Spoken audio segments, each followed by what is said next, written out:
नमस्कार, very good evening. Global study institute में आप सबका बहुत बहुत स्वागत है।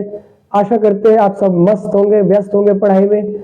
और आज की जो क्लास में हम बात करने जा रहे हैं वो नवंबर महीने का जो करंट अफेयर्स का सेशन चल रहा था उसका आज पार्ट 2 सेकंड पार्ट आने वाला है। बहुत छोटी सी क्लास होगी, 25 से 30 मिनट के अंदर में क्लास को समाप्त करेंगे।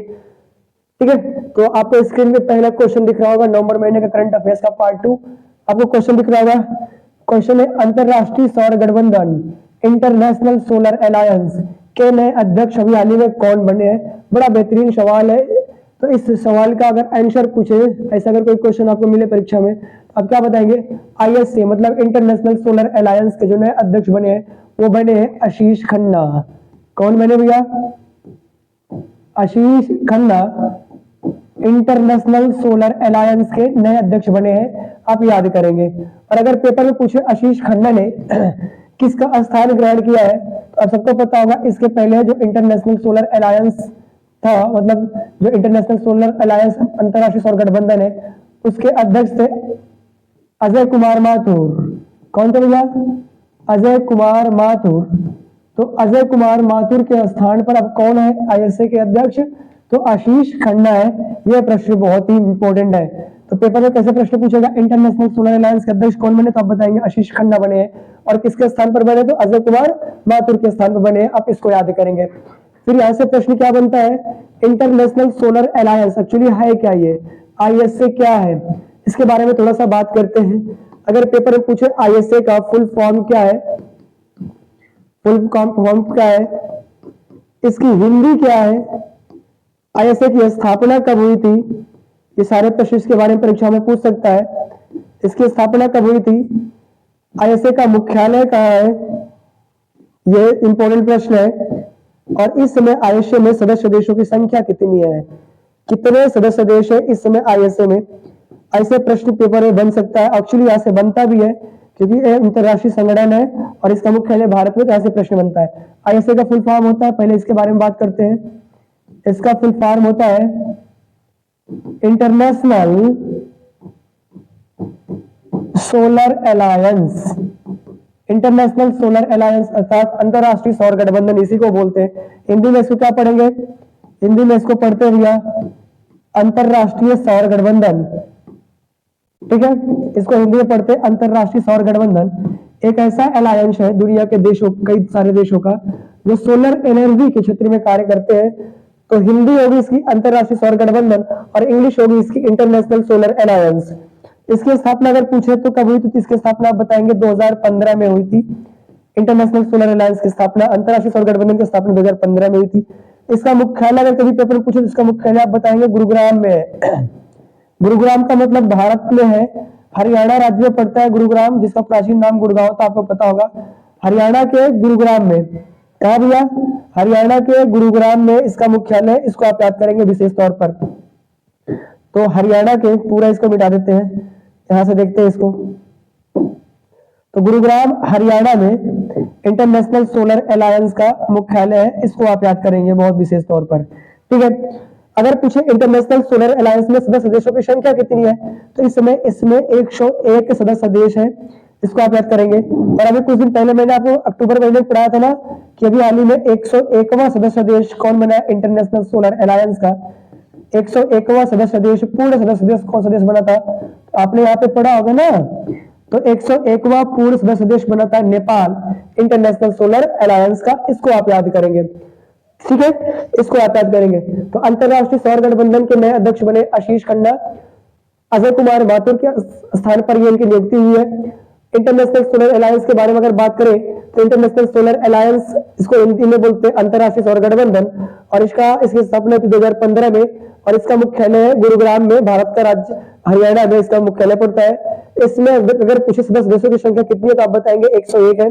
और 101वां पूर्ण सदस्य देश अंतरराष्ट्रीय सौर गठबंधन का अभी कौन सा देश बना है, तो नेपाल बना है। इसको भी आप विशेष तौर पर याद करेंगे। यहाँ से कुछ और प्रश्न बनते हैं इंटरनेशनल सोलर अलायंस के बारे में, जिसके बारे में मैं यहाँ पे लिख दे रहा हूँ, इसको भी याद करेंगे। ये सब प्रश्न परीक्षाओं में आया हुआ प्रश्न है।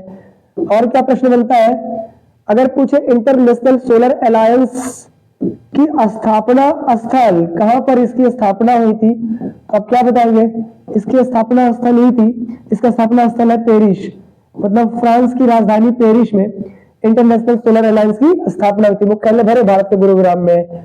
अगर पूछे कभी पेपर में कि इंटरनेशनल सोलर अलायंस का संस्थापक देश किसे कहा जाता है, ऐसा प्रश्न बने तो आप बताएंगे दो संस्थापक देश, सबसे पहले भारत और फ्रांस ने, भारत और फ्रांस ने मिलकर ही इंटरनेशनल सोलर अलायंस की स्थापना करी थी 2015 में फ्रांस की राजधानी पेरिस में। इसको आप याद करके रखेंगे।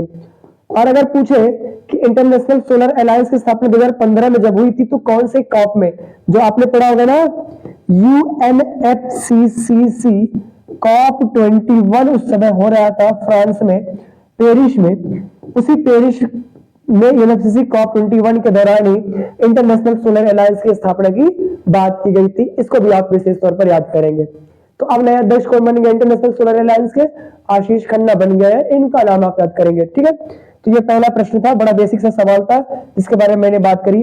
स्थापना स्थल इसका है पेरिस और भारत और फ्रांस को इसका संस्थापक देश कहा जाता है, इसको याद करेंगे। चलिए आज के दूसरे क्वेश्चन पे चलते हैं। आपको क्वेश्चन स्क्रीन पर दिख रहा होगा, मैन बुकर पुरस्कार 2024 किसे प्रदान किया गया है। अब आप सबको यह पता होना चाहिए कि जो बुकर प्राइज होता है, जो बुकर पुरस्कार होता है, पहले इसके बारे में आप जान लें। अंग्रेजी साहित्य के क्षेत्र में दिया जाने वाला पुरस्कार है बुकर पुरस्कार। ये दो प्रकार का होता है, एक होता है मैन बुकर पुरस्कार।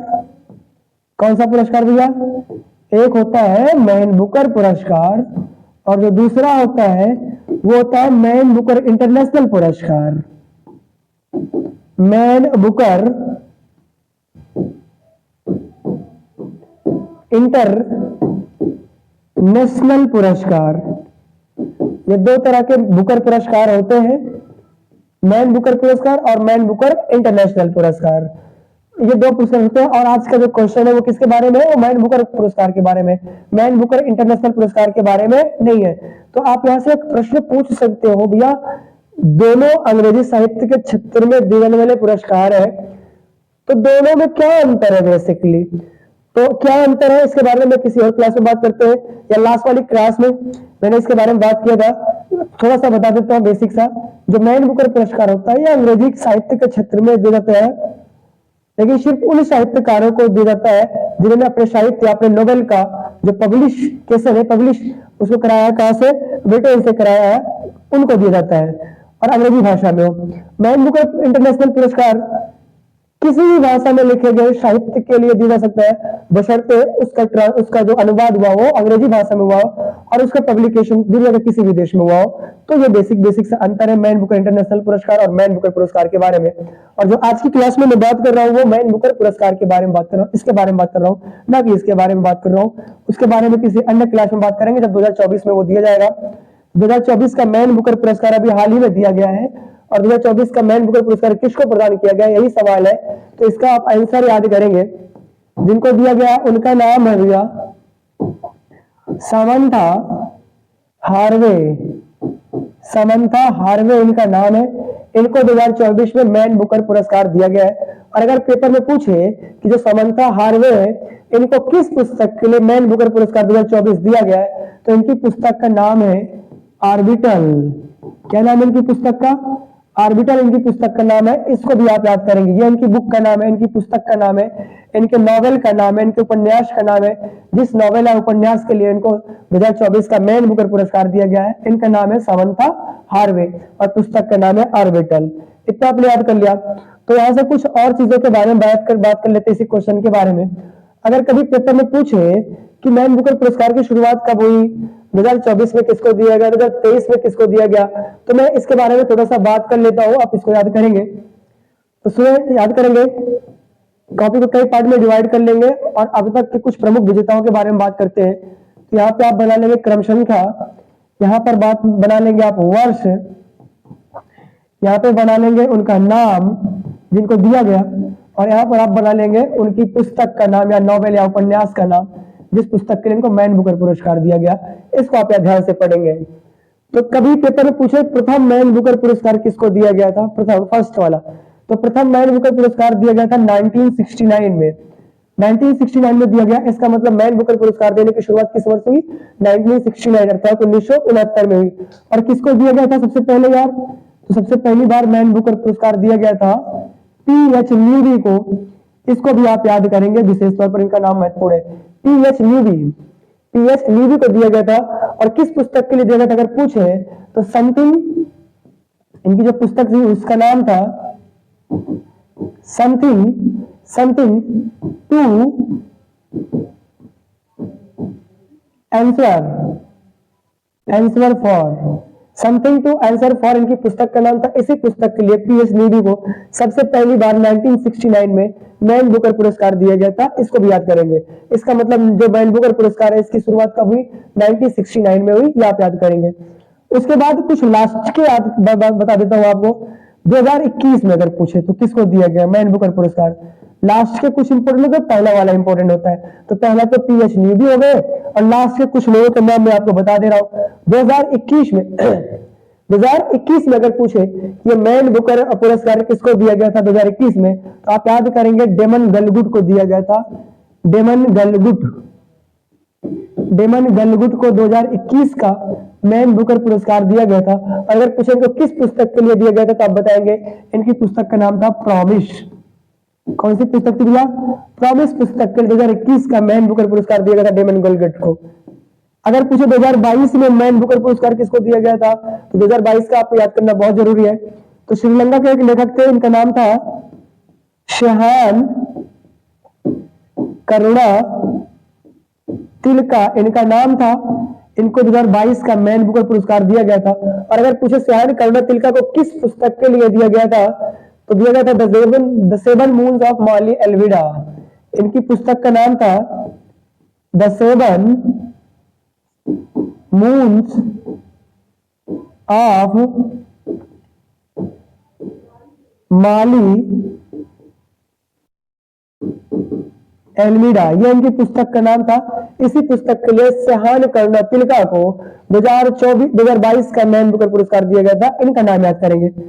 पेपर में 2023 का भी पूछ सकता है। 2023 में किसको दिया गया? 2023 का मैंने एक क्लास में बात करी थी। 2023 का जो मैन बुकर पुरस्कार दिया गया था वो पॉल लिंच को दिया गया था। पॉल लिंच को दिया गया था। और अगर पूछे किस पुस्तक के लिए पॉल लिंच को दिया गया था तो आप बताएंगे इनकी पुस्तक का नाम था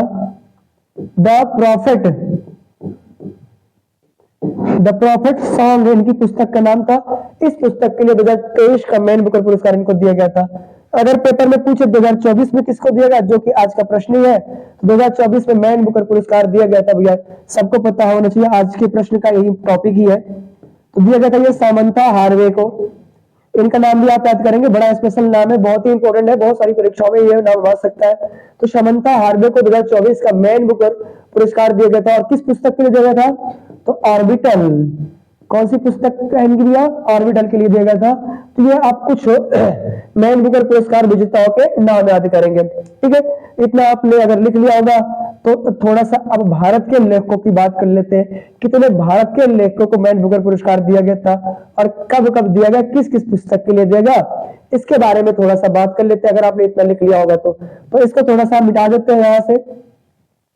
भारतीय विजेता कौन कौन से जिनको मैन बुकर पुरस्कार दिया गया है? यह बहुत ही इंपॉर्टेंट क्वेश्चन है, यहाँ से भी प्रश्न बनते हैं परीक्षाओं में, तो ध्यान से सुनिएगा। भारतीय विजेता कौन कौन से हैं? तो अब तक कुल 5 भारतीयों को, कितने भारतीयों को भैया? 5 भारतीयों को मैन बुकर पुरस्कार दिया जा चुका है। क्या भारतीयों को? 5 भारतीयों को मैन बुकर अवार्ड यानी मैन बुकर पुरस्कार दिया जा चुका है। 5 भारतीयों को मैन बुकर अवार्ड दिया जा चुका है, इसको याद करेंगे। और ये 5 भारतीय कौन कौन से हैं उनका नाम याद करना बहुत जरूरी है। तो इन 5 भारतीयों के नाम की जो ट्रिक है, ट्रिक के माध्यम से इसको पढ़ लेते हैं। ट्रिक है 20 अका AKA 20 अका उन भारतीयों के नाम की ट्रिक है जिनको मैन बुकर पुरस्कार दिया जा चुका है। तो इसको एक्सप्लेन कर देते हैं। सबसे पहला आपको दिख रहा होगा बी, तो वी से दिखेगा एक नाम आपको याद करना होगा, VS नैपाल। VS नैपाल पहले इंडियन है, पहले भारतीय है जिनको मैन बुकर पुरस्कार मिला है। और अगर पूछे कब मिला है तो इनको 1971 में 1971 में मैन बुकर पुरस्कार दिया गया था। और अगर पूछे बीएस नैपाल को किस पुस्तक के लिए मैन बुकर पुरस्कार दिया गया था तो इनकी पुस्तक का नाम आप याद करेंगे। इनकी पुस्तक का नाम था in a free state. In a free state पुस्तक के लिए मैन बुकर पुरस्कार दिया गया था बीएस नैपाल को। और ये पहले भारतीय थे 1971 में जिनको मैन बुकर पुरस्कार दिया गया था। ठीक है, दूसरे भारतीय को लिखा गया ट्रिक में अपने 20 से याद करेंगे तो से जो नाम आता है वो है सलमान रुश्दी जी का नाम, सलमान रुश्दी, इनका नाम याद करेंगे तो सलमान रुश्दी को भी मैन बुकर पुरस्कार दिया गया है। और अगर पूछे कब दिया गया था तो इनके 10 साल के बाद 1981 में दिया गया था इनको। और इनकी पुस्तक का नाम अगर पूछे तो आप क्या बताएंगे? इनकी पुस्तक का नाम था मिडनाइट चिल्ड्रेन। ये सब पुस्तकें अलग अलग टाइम पे एग्जाम में आई है। मिडनाइट चिल्ड्रेन इनकी पुस्तक का नाम था जिस पुस्तक के लिए इनको मैन बुकर पुरस्कार मिला है। ठीक है, तीसरे भारतीय और प्रथम भारतीय महिला, ए से आपको दिख रहा होगा, ए से याद करेंगे, ए से अरुंधति राय। क्या नाम भैया? अरुंधति राय का नाम याद करेंगे। अरुंधति राय पहली भारतीय महिला जिनको मैन बुकर पुरस्कार मिला है। और अगर पूछे पेपर में कब मिला था तो आप बताएंगे 1997 में इनको दिया गया था मैन बुकर पुरस्कार। और अगर पूछे इनको किस पुस्तक के लिए दिया गया था तो the God of small things, the God of small things पुस्तक के लिए इनको मैन बुकर अवार्ड दिया गया था, ये भी याद करेंगे। चौथे भारतीय आपको दिख रहा होगा स्क्रीन पे के से याद करेंगे, किरण देसाई जी का नाम याद करेंगे, बहुत बड़ी लेखिका भारत की किरण देसाई चौथी भारतीय थी और दूसरी भारतीय महिला थी जिनको मैन बुकर पुरस्कार मिला है। और इनको 2006 में मिला था मैन बुकर पुरस्कार। और इनको किस पुस्तक के लिए मिला था? इनकी पुस्तक का नाम था द इनहेरिटेंस ऑफ लॉस, इनकी पुस्तक का नाम था। इस पुस्तक के लिए इनको मैन बुकर अवार्ड मिला था। पांचवें भारतीय जिनको मैन बुकर अवार्ड दिया गया था उनका नाम है, फिर ए से आप याद करेंगे, ए से अरविंद अडिगा। अरविंद अडिगा अंतिम भारतीय हैं जिनको मैन बुकर पुरस्कार दिया गया है। तो मैन बुकर इंटरनेशनल के बारे में बात करेंगे तो गीतांजलि श्रीगुडी का नाम आता है। अरविंद अडिगा अंतिम भारतीय हैं जिनको मैन बुकर पुरस्कार दिया गया। और अरविंद अडिगा को वर्ष 2009 में दिया गया था। 2009 से कोई भी भारतीय मैन बुकर पुरस्कार नहीं जीत पाया, इनका नाम भी याद करेंगे। तो अरविंद अडिगा को किस पुस्तक के लिए दिया गया था? तो द व्हाइट टाइगर पुस्तक के लिए, द व्हाइट टाइगर पुस्तक के लिए अरविंद अडिगा को मैन बुकर पुरस्कार दिया गया था। तो ये भी नाम आप याद करेंगे। तो ये 5 भारतीय जिनको मैन बुकर पुरस्कार दिया गया था, इनके बारे में मैंने बात कर ली। तो ये क्वेश्चन भी कंप्लीट हो गया। आज के तीसरे क्वेश्चन पे बढ़ते हैं। आपको स्क्रीन पर दिख रहा होगा, अभी हाल ही में किस भारतीय संस्था ने know your medicine app launch किया है? बहुत ही बेहतरीन सवाल है, जैसे क्वेश्चन परीक्षाओं में बहुत आते हैं। नो योर मेडिसिन एक ऐप है। इस ऐप को किस भारतीय संस्था या संगठन ने लॉन्च किया है? तो इसका सही आंसर है नाडा ने लॉन्च किया। किसने भैया? नाडा ने, NADA, नाडा ने लॉन्च किया है। अभी मैं नाडा के बारे में बात करूंगा, अभी आप इतना याद करेंगे, नाडा ने लॉन्च किया है। किसने शुरू किया है? नो योर मेडिसिन ऐप, नाडा ने। ठीक है, अब नाडा और वाडा के बारे में आप जानते हो ना, यहाँ पे थोड़ी सी बात ही कर लेते हैं। नाडा जो है ये नेशनल एंटी डोपिंग एजेंसी है और जो वाडा है ये वर्ल्ड एंटी डोपिंग एजेंसी है। नाडा भारत के क्षेत्र में एंटी डोपिंग के क्षेत्र में कार्य करती है और वाडा पूरे वर्ल्ड में काम करती है एंटी डोपिंग के क्षेत्र में। ठीक है, तो कोई खिलाड़ी, कोई स्पोर्ट्समैन है, कोई एथलीट है, वो ऐसी दवाओं का इस्तेमाल ना करे जो बैन दवाएं हैं। उसी को रोकने के लिए, उसी की रोकथाम के लिए, उसी की जांच पड़ताल के लिए भारत में काम करती है नाडा और वर्ल्ड में काम करती है वाडा। तो इसके बारे में बात करेंगे। तो इसी नाडा ने कौन सा ऐप लॉन्च किया है? Know your medicine app launch किया। और इस ऐप में उन सारी दवाओं का नाम है जो दवाएं प्रतिबंधित दवाओं की श्रेणी में आती है, जो इलीगल दवाएं होती है उनका भी नाम है और जो लीगल दवाएं हैं उनका भी नाम है। और कौन कौन सी दवाओं को एथलीट को लेना चाहिए, कौन कौन सी दवाओं को नहीं लेना चाहिए, स्पोर्ट्समैन को, एथलीट को, उन सारी दवाओं का उल्लेख इस ऐप में आपको मिलेगा। ठीक है, तो ये याद करेंगे नाडा के बारे में। अगर पेपर में पूछे कि जो ये नाडा ने ऐप लॉन्च किया है जिसका नाम है नो योर मेडिसिन ऐप, इसका मेन मोटिव क्या है, इसका मेन उद्देश्य क्या है, what is the main object of this app, know your medicine app. तो नो योर मेडिसिन ऐप ऐसे लिखते हैं ना, नो योर मेडिसिन जो ऐप है, इस ऐप का मुख्य उद्देश्य क्या है? तो इस ऐप का मुख्य उद्देश्य खिलाड़ियों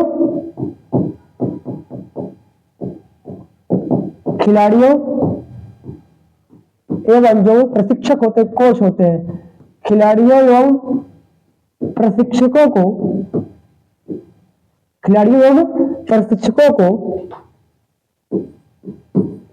एंटी डोपिंग के बारे में जागरूक करना है। एंटी डोपिंग के बारे में जागरूक करना है, इस ऐप के लॉन्च करने का मुख्य उद्देश्य ही है। तो नाडा ने जो know your medicine app launch किया है, इस ऐप का मुख्य उद्देश्य खिलाड़ियों एवं प्रशिक्षकों को, मतलब एथलीट को और उनके ट्रेनर को एंटी डोपिंग के बारे में जागरूक करना ही इस ऐप का मुख्य उद्देश्य है जो नाडा ने जारी किया। इसको भी आप याद करेंगे, ठीक है। अगर नाडा के बारे में कुछ और फैक्ट पेपर में पूछे कि नाडा है क्या, तो नाडा एक एंटी डोपिंग एजेंसी है जो कि भारत की है। तो नाडा का आप फुल फॉर्म याद करेंगे, इसकी हिंदी याद करेंगे, क्या हिंदी बनती है नाडा की, इसको भी पढ़ेंगे। नाडा की स्थापना कब हुई, इसको भी आप याद करेंगे, ठीक है। नाडा का मुख्यालय कहाँ है, इसको भी याद करेंगे। और नाडा के वर्तमान अध्यक्ष कौन है, इनका भी नाम आप याद करेंगे, ताकि आप नाडा के बारे में सब कुछ जान जाए। इस क्लास के माध्यम से इस क्वेश्चन को बताने का यही मेन मोटिव है, ठीक है। तो नाडा का फुल फॉर्म सबको पता होना चाहिए भैया। नाडा का फुल फॉर्म होता है national anti doping agency. Suppose that anyone asks you, please tell me what is the exactly full form of NADA, then you will definitely tell that the National Anti-Doping Agency is the full form of NADA। आप इसको याद करेंगे। तो national anti doping agency है, नाडा का full form होता है। हिंदी में इसको क्या बोलेंगे, आप इसको याद करेंगे। हिंदी में इसको बोलते हैं राष्ट्रीय एंटी डोपिंग जांच एजेंसी, ये नाडा को हिंदी में बोलते हैं, इनको भी आप याद करेंगे। तो नाडा का हिंदी हो गया और फुल फॉर्म हो गया, एंटी डोपिंग के क्षेत्र में कार्य करती है, भारत की संस्था है, इसी ने know your medicine app launch किया है। अगर कभी पेपर में पूछे कि नाडा की स्थापना कब हुई, तो आप बताएंगे नाडा की स्थापना 2005 में हुई थी। और अगर पूछे नाडा का मुख्यालय कहाँ है, तो नाडा का मुख्यालय भैया नई दिल्ली में, इसको भी याद करेंगे। और अगर पेपर में पूछे कि ये नाडा के वर्तमान अध्यक्ष कौन है, तो आप इनका नाम याद करेंगे। तो नाडा के वर्तमान अध्यक्ष है आशीष भार्गव। क्या नाम है भैया, आशीष भार्गव, ये नाडा के वर्तमान अध्यक्ष है, इसको भी आप याद करेंगे। तो ये क्वेश्चन भी कंप्लीट हो गया, बहुत छोटा सा क्वेश्चन था, नो योर मेडिसिन ऐप, तो ये क्वेश्चन भी कंप्लीट हो गया। चलते हैं आज के चौथे सवाल पर। आपको स्क्रीन पर दिख रहा होगा, अभी हाल ही में पंडित राम नारायण की मृत्यु हुई है। क्या नाम इनका, पंडित राम नारायण की मृत्यु हुई है। तो पंडित राम नारायण का संबंध किस वाद्य यंत्र से है? बहुत ही बेहतरीन सवाल है। वैसे भी आर्ट एंड कल्चर के क्वेश्चन हमेशा इंपॉर्टेंट होते हैं, इस क्वेश्चन को आप याद करेंगे, बहुत सारी परीक्षाओं के लिए इंपॉर्टेंट क्वेश्चन ही है। तो ठीक है, तो पंडित राम नारायण का संबंध किस वाद्य यंत्र से है, यही प्रश्न है। इनका संबंध है भैया इनका इनका इनका जो संबंध है किस वाद्य यंत्र से, अगर पेपर में पूछे तो आप बताएंगे इनका संबंध सारंगी, कौन सा वाद्य यंत्र भैया, सारंगी वाद्य यंत्र से है इनका संबंध, ये आप याद करेंगे। तो पंडित राम नारायण की मृत्यु है, इनका संबंध किस वाद्य यंत्र से, तो आप बताएंगे सारंगी वाद्य यंत्र से है। इतना आपको प्रश्न, इतना क्वेश्चन क्लियर हो गया होगा।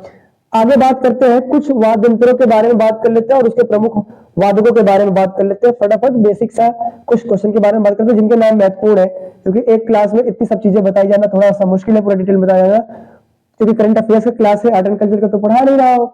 चलिए कुछ वाद्य यंत्र के नाम और उसके प्रमुख वादकों के नाम फटाफट बताते चलते हैं। जैसे एक वाद्य यंत्र है सितार, आपको पता होगा ना सितार। तो सितार के सबसे प्रसिद्ध वादक कौन थे, सबको पता होगा। तो सितार के सबसे प्रसिद्ध जो वादक थे वो थे भैया पंडित रविशंकर। बहुत बार परीक्षाओं में पूछा है कि पंडित रविशंकर का संबंध किस वाद्य यंत्र से है, तो आज आप इसको याद कर लेंगे। तो पंडित रविशंकर का संबंध किस वाद्य यंत्र से है? सितार से। इसको याद करेंगे। अगला जो वाद्य यंत्र मैं लिख दे रहा हूं यहाँ पर, तबला। तबला वाद्य यंत्र के प्रसिद्ध वादकों के नाम में अगर पूछे तो 3 लोगों के नाम याद करना है। सबसे ज्यादा इंपॉर्टेंट नाम जो है वो जाकिर हुसैन जी का नाम है, उस्ताद जाकिर हुसैन। तो ये किस वाद्य यंत्र के वादक थे? तो भैया तबला से याद करेंगे। ठीक है।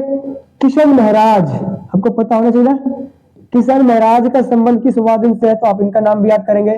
किशन महराज का संबंध भी तबला वाद्य यंत्र से है। इसके अलावा एक और महाराज, गुदई महाराज, उस्ताद गुदई महाराज का संबंध भी तबला वादक से, तबला वादक थे ये सब। इन तीनों का नाम याद करेंगे किसमें? तबला में। तो तबला वादक थे पंडित रविशंकर सितार वादक, और जाकिर हुसैन किशन महाराज और गुदई महाराज के संबंध है तबला वादन से। इसको याद करेंगे। नेक्स्ट अगर आप पूछे परीक्षाओं में, एक वाद्य यंत्र आपको पता होना चाहिए, बांसुरी। बांसुरी के प्रसिद्ध वादकों के नाम में तो सबसे फेमस नाम, सबसे प्रसिद्ध नाम बांसुरी के वादकों में अगर पूछता है तो वो नाम है भैया हरि प्रसाद चौरसिया जी का नाम। बहुत बार परीक्षा में पूछा है कि हरि प्रसाद चौरसिया जी का संबंध किस वाद्य से, तो आप बताएंगे बांसुरी से। तो हरि प्रसाद चौरसिया जी का नाम याद करेंगे। ये इंपॉर्टेंट टॉपिक है, यहाँ से प्रश्न बनते हैं बहुत सारी परीक्षाओं में। अगला वादक जो मैं आपको यहाँ पे स्क्रीन पे लिख दे रहा हूँ, शहनाई। शहनाई वादक सबसे फेमस कौन है भारत में? शहनाई एक वाद्य यंत्र है और इसके सबसे प्रसिद्ध वादक सबको पता होना चाहिए, भारत रत्न उस्ताद बिस्मिल्लाह खां। उस्ताद बिस्मिल्लाह खां का संबंध किस वाद्य यंत्र से है? तो सबको पता होना चाहिए इनका संबंध है शहनाई वाद्य यंत्र से। इसको भी आप याद करेंगे। तो 4 वादक और उसके प्रमुख वाद्य यंत्र, वादक और उसके वादकों के नाम मैंने आपको यहाँ पे बता दिया है। सॉरी, वाद्य यंत्र और वादकों का नाम मैंने यहाँ पे बता दिया है। और कुछ वादक और उसके, कुछ वाद्य यंत्र और उसके वादकों के बारे में और बात कर लेते हैं। ठीक है। तो एक और वाद्य यंत्र मैं लिख दे रहा हूँ, तबला हो गया, बांसुरी हो गया, शहनाई हो गया और सितार हो गया। अगला मैं लिख दे रहा हूँ वीणा। वीणा वाद्य यंत्र है। इसके प्रमुख वादक का नाम अगर आप पूछे कभी पेपर में तो आप एक नाम याद करेंगे सिर्फ, यस बालचंद्रन। यस बालचंद्रन वीणा के सबसे प्रसिद्ध भारत के वादकों में से एक है। तो वीणा का हो गया। संतूर का अगर पूछे, संतूर भी एक वाद्य यंत्र है। संतूर वादक का नाम अगर पूछे तो आप क्या बताएंगे? संतूर के सबसे प्रसिद्ध जो वाद्य यंत्र संतूर, इसके सबसे प्रसिद्ध जो भारत के वादक थे वो थे श्री भजन शुपोरी जी। इनका नाम याद करेंगे, ये बहुत बार परीक्षा में इनका नाम भी पूछा है। और लास्ट का जो मैं वाद्य यंत्र लिख दे रहा हूँ, इसका नाम लिख दे रहा हूं मैं मृदंग। और पूछ रहा हूं आपसे मृदंग के सबसे प्रसिद्ध वादक कौन थे? तो आप याद करेंगे ठाकुर भीकम सिंह जी का नाम। बहुत ही फेमस, बहुत बार परीक्षा में आया हुआ है। मृदंग के सबसे प्रसिद्ध वादक ठाकुर भीकम सिंह, इनका नाम याद करेंगे। ठीक है। इतना आपने अगर याद कर लिया तो कुछ और इंपॉर्टेंट फैक्ट के बारे में बात कर लेते हैं। इसको आप लिख लेंगे कायदे से। ठीक है। चलिए आगे बढ़ते हैं। अगर कभी पेपर में पूछे, अगर कभी पेपर में पूछे कि जो सितार वाद्य यंत्र है, सितार एंड तबला, ये 2 वाद्य यंत्रों के आविष्कारक कौन थे? इन 2 वाद्य यंत्रों के आविष्कारक कौन थे? अगर कभी पेपर में पूछे तो आप क्या बताएंगे? तो सितार एंड तबला का आविष्कार किया था किसने? अमीर खुसरो ने। इनका नाम आप याद करेंगे विशेष तौर पर, बहुत सारी परीक्षाओं में इनका नाम पूछा है। तो अमीर खुसरो जो थे ये तो भैया सितार एवं तबले के आविष्कारक, इनका नाम याद करेंगे। अगर पूछे दुनिया का सबसे प्राचीन वाद्य यंत्र कौन सा है? सबसे प्राचीन वाद्य यंत्र कौन सा? पूरे दुनिया की बात चल रही है। तो दुनिया का सबसे प्राचीन वाद्य यंत्र है वीणा। आप इनका भी, इसको भी याद करेंगे। तो भैया तबला और सितार के आविष्कारक कौन? अमीर खुसरो, याद किया आपने। दुनिया का सबसे प्राचीन वाद्य यंत्र कौन सा है? वीणा। और अगर पूछे कभी पेपर में जो सितार वाद्य यंत्र है, सितार, ये सितार वाद्य यंत्र किन 2 वाद्य यंत्रों का मिश्रण है? तो आप बताएंगे सितार वाद्य यंत्र वीणा एवं तंबूरे का मिश्रण है। इसको भी आप विशेष तौर पर याद करेंगे। ये प्रश्न भी कंप्लीट हो गया, बहुत छोटा सा सवाल था, ये प्रश्न भी कंप्लीट हो गया। अगले क्वेश्चन की तरफ दिखते हैं, चलते हैं। यहाँ पे आपको स्क्रीन पे सवाल दिख रहा होगा कि जलवायु पर संयुक्त राष्ट्र संघ की 29वीं वार्षिक बैठक, जिसको आप UNFCCC COP29 भी बोल सकते हो, का आयोजन अभी हाल ही में कहाँ हुआ है? तो आपको पता होना चाहिए ना कि प्रथम पृथ्वी सम्मेलन हुआ था 1992 में 22 अप्रैल को, इसीलिए 22 अप्रैल को पृथ्वी दिवस मनाया जाता है। 3 समझौते पारित हुए थे। एक समझौता था, यहाँ पे 3 पहले समझौते के नाम लिख दे रहा हूँ, सब लोग इसको ध्यान से समझेंगे। पहला समझौता था UNFCCC, दूसरा था UNCBD और तीसरा था UNCCD। तो UNFCCC का मतलब होता है United Nations framework convention on climate change. इसका संबंध किससे भैया? जलवायु परिवर्तन से। आप इसको याद करेंगे, जलवायु परिवर्तन से है। UNCBD United Nations convention on biodiversity. तो बायोडाइवर्सिटी का मतलब क्या? जैव विविधता से इसका संबंध है, आप इसको याद करेंगे, जैव विविधता से है। और यहाँ पे दिख रहा होगा UNCCD United Nations Convention to Combat Desertification, मतलब इसका संबंध है मरुस्थलीकरण के रोकथाम से है, मरुस्थलीकरण के रोकथाम से इसका संबंध है। आप ये तीनों याद करेंगे, ठीक है। तो इन तीनों समझौते की हर साल मीटिंग होती है, और जो मीटिंग होती है उसको बोलते हैं कॉप। जैसे इसकी अब तक कुल 29 बार मीटिंग हो चुकी है, तो पेपर में कैसे पूछेगा UNFCCC COP29 का आयोजन कहाँ हुआ। अब इसको हिंदी में क्या बोलेंगे? संयुक्त राष्ट्र जलवायु पर संयुक्त राष्ट्र की 29वीं वार्षिक बैठक का आयोजन अभी हाल ही में कहा हुआ है। तो अभी मैं UNCCBD के बारे में बात नहीं कर रहा हूँ, UNCCD के बारे में बात नहीं कर रहा हूँ, सिर्फ बात किसके बारे में कर रहा हूँ? UNFCCC के बारे में बात कर रहा हूँ। वही आज के सवाल है कि क्योंकि यही जलवायु परिवर्तन से संबंधित है, और आपको क्वेश्चन पर दिख रहा होगा कि जलवायु पर संयुक्त राष्ट्र की 29वीं वार्षिक बैठक का आयोजन अभी हाल ही में कहा हुआ है। बहुत ही बेहतरीन सवाल है, बहुत सारी परीक्षाओं में आने वाला सवाल है। अब आप तीनों में एक चीज आपको कॉमन दिख रहा होगा, UN is the short form of UNO, जिसको हिंदी में बोलते हैं यूनाइटेड नेशन ऑफ ऑर्गेनाइजेशन, अर्थात संयुक्त राष्ट्र संघ बोलते हैं। मतलब ये तीनों सम्मेलन, ये तीनों समझौते संयुक्त राष्ट्र संघ की अध्यक्षता में हुआ था। इसको भी आप याद करेंगे। तो जो सवाल था अब उस पे आते हैं। सवाल पूछ रहा है कि जलवायु पर संयुक्त राष्ट्र की 29वीं वार्षिक बैठक अर्थात UNFCCC COP29 का आयोजन अभी हाल ही में कहाँ हुआ है? तो इसका आप आंसर लिखेंगे। एक देश आपको पता होना चाहिए, अजरबैजान है। तो अजरबैजान देश का एक बड़ा शहर है बाकू। तो अजरबैजान के बाकू में, कहां पर भैया?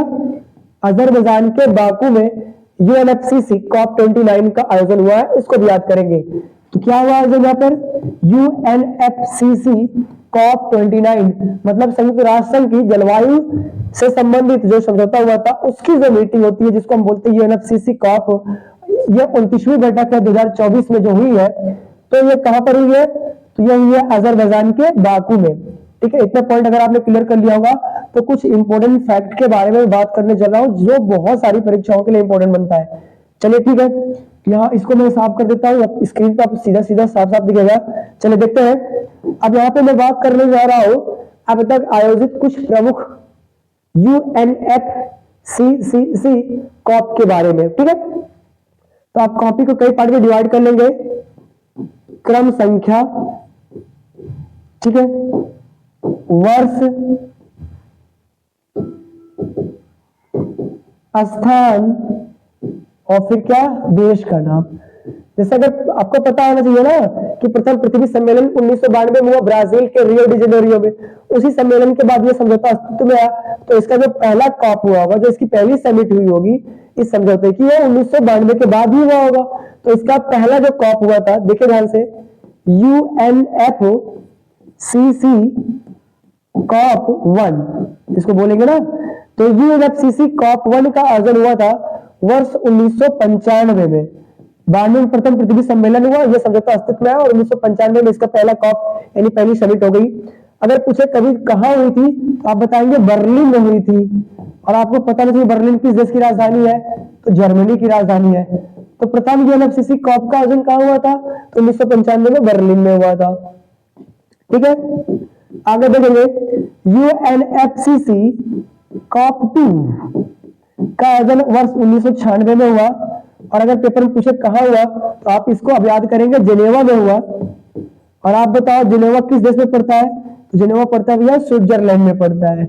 इसको भी आप याद करेंगे विशेष तौर पर, इसका भी जिक्र होता है अलग अलग परीक्षाओं में। ठीक है, तो पहला और दूसरा इंपोर्टेंट है। और अब तक 29 यूएनएफसीसी की कॉप हुई है, तो लास्ट के कुछ की बात कर लेता हूं। ठीक है, ठीक है, बात होती है यूएनएफसीसी COP21। पहला हो गया, दूसरा हो गया, अब 21वें की बात करता हूं। कब हुआ था और कहां हुआ था? तो यूएनएफसीसी COP21 का आयोजन हुआ था 2015 में और पेरिस में हुआ था। फ्रांस की राजधानी पेरिस में हुआ था। ठीक है, तो फ्रांस में हुआ था। और भैया सबसे महत्वपूर्ण यूएनएफसीसी अगर कोई रहा है तो वो COP21 रहा है 2015 वाला, जो कि फ्रांस की राजधानी पेरिस में हुआ था। क्यों महत्वपूर्ण है? क्योंकि इसमें दो चीज अस्तित्व में आई। एक तो भैया पेपर में पूछता है ना, पेरिस जलवायु समझौता, पेरिस जलवायु समझौता कब पारित हुआ था? तो आप बताते हैं 2015 में पारित हुआ था। लेकिन क्या बताना एग्जैक्टली? अगर आप कभी पेपर में आए पेरिस जलवायु समझौता कब पारित हुआ था बताएंगे, तो पेरिस जलवायु समझौता 2015 में पारित हुआ था पेरिस में। और कौन सी यूएनएफसीसी कॉप के दौरान? तो यूएनएफसीसी COP21 के दौरान फ्रांस की राजधानी पेरिस में हुआ था, वहीं पर पेरिस जलवायु समझौता पारित हुआ था। इसको आप विशेष तौर पर याद करेंगे। साथ में इसी में जो यूएनएफसीसी COP21 हुई थी फ्रांस की राजधानी पेरिस में, इसी बैठक के अगले दिन वहां पर भारत और फ्रांस के प्रधानमंत्री, उसमें मोदी जी प्रधानमंत्री बने थे नए 2014 के बाद, और फ्रांस के राष्ट्रपति थे उसमें फ्रांसुआ ओलांद, दोनों के मध्य एक अलग बैठक हुई थी जिसमें इंटरनेशनल सोलर अलायंस, अंतरराष्ट्रीय सौर गठबंधन की स्थापना के बारे में भी घोषणा की गई थी। तो इसको भी आप विशेष तौर पर याद करेंगे। ठीक है, यूएनएफसीसी 21 इसीलिए महत्वपूर्ण है। यूएनएफसीसी COP26 से याद करेंगे। अगर पूछे कब हुआ था तो 2000, यूएनएफसीसी COP26 का आयोजन हुआ था 2000। यूएनएफसीसी COP26 का आयोजन हुआ था, इसको आप विशेष पर याद करेंगे। यह होता 2022 में इसका आयोजन हुआ था, इसको आप याद करेंगे। 26 का आयोजन 2022 में हुआ था, इसको आप याद करेंगे। और अगर पूछे कहां हुआ था यूएनएफसीसी COP26 का आयोजन, तो आप बताएंगे स्कॉटलैंड के ग्लासगो में हुआ था। ग्लासगो में हुआ था। और ये ग्लासगो कहां पड़ता है? 26 का आयोजन, ठीक है, ग्लासगो में हुआ था। और ये कहां पड़ता है ग्लासगो भैया? तो पड़ता ही है स्कॉटलैंड में। इसको भी आप याद करेंगे। टाइम थोड़ा ज्यादा ले रहा हूं, घड़ी इशारा कर रही है थोड़ा आगे की तरफ, तो थोड़ा सा इस क्लास को जल्दी से समाप्त करने का प्रयास करते हैं। अगला दिख रहा होगा यूएनएफसीसी COP27, यूएनएफसीसी COP27, ठीक है, सॉरी ये 2021 में हुआ था। इसको आप थोड़ा सा यहाँ पे करेक्शन कर लेंगे, यहाँ पे थोड़ा सा भैया करेक्शन करेंगे। यूएनएफसीसी COP26 का आयोजन हुआ था 2021 में, ग्लासगो में हुआ था, ग्लासगो में हुआ था और स्कॉटलैंड में। यूएनएफसीसी COP27 का आयोजन हुआ था 2022 में। अगर पूछे कहां हुआ था तो आप इसको याद करेंगे। ये हुआ था शर्म अल शेख में। और ये शर्म अल शेख कहां पड़ता है भैया? ये पड़ता है संयुक्त अरब अमीरात में, मतलब यूएई में पड़ता है। सॉरी यहां से थोड़ा सा इसको करेक्शन करेंगे। ये पड़ता है मिस्र में। शर्म अल शेख कहां पड़ता है? मिस्र में पड़ता है। इसको आप याद करेंगे। मिस्र के शर्म अल शेख में, मिस्र के शर्म अल शेख में COP27 का आयोजन 2022 में हुआ था। इतना अगर आपने लिख लिया तो इसको थोड़ा सा मिटा देता हूं, कुछ और COP के बारे में बात कर लेता हूं। ठीक है, यहां से देखें, यहां से थोड़ा सा इस क्वेश्चन को साफ कर देता हूं।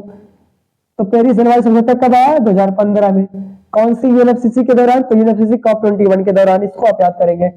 अगला अगर पेपर में पूछे कि यूएनएफसीसी COP27 तक हो गया था, COP28 का आयोजन कब हुआ था? पिछले साल हुआ 2023 में। और अगर पेपर में पूछे कहां हुआ था तो दुबई में इसका आयोजन हुआ था। इसको याद करेंगे। और ये किस देश में पड़ता है? UAE, United Arab of Emirates, संयुक्त अरब अमीरात में पड़ता है। इसको याद करेंगे। और जो आज का सवाल था ना कि जलवायु पर संयुक्त राष्ट्र की 29वीं वार्षिक बैठक यूएनएफसीसी COP29 का आयोजन कहां हुआ?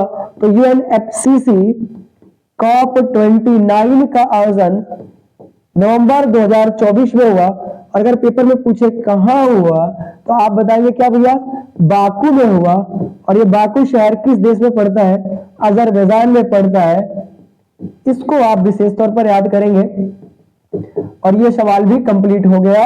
और ये नवंबर महीने का सेकंड लास्ट क्वेश्चन था। और नवंबर महीने का अब मैं लास्ट क्वेश्चन आपको बताने जा रहा हूं। स्क्रीन पर आपको सवाल दिख रहा होगा कि भारत अंतरराष्ट्रीय विज्ञान महोत्सव, क्या नाम इसका भैया, भारत अंतरराष्ट्रीय विज्ञान महोत्सव, India international science festival IISF के 10वें कौन से नंबर का भैया, 10वें संस्करण का आयोजन अभी हाल ही में कहाँ हुआ है। बड़ा बेहतरीन सवाल है।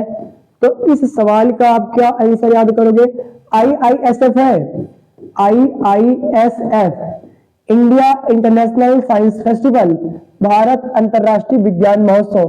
कौन सा एडिशन है, 10वां एडिशन है। इसका आयोजन अभी हाल ही में कहाँ हुआ है, बहुत ही बेहतरीन सवाल है। तो इसका आयोजन स्थल अगर पूछे ना तो आप क्या बताएंगे, तो इसका आयोजन स्थल हुआ है भैया, इसका आयोजन हुआ है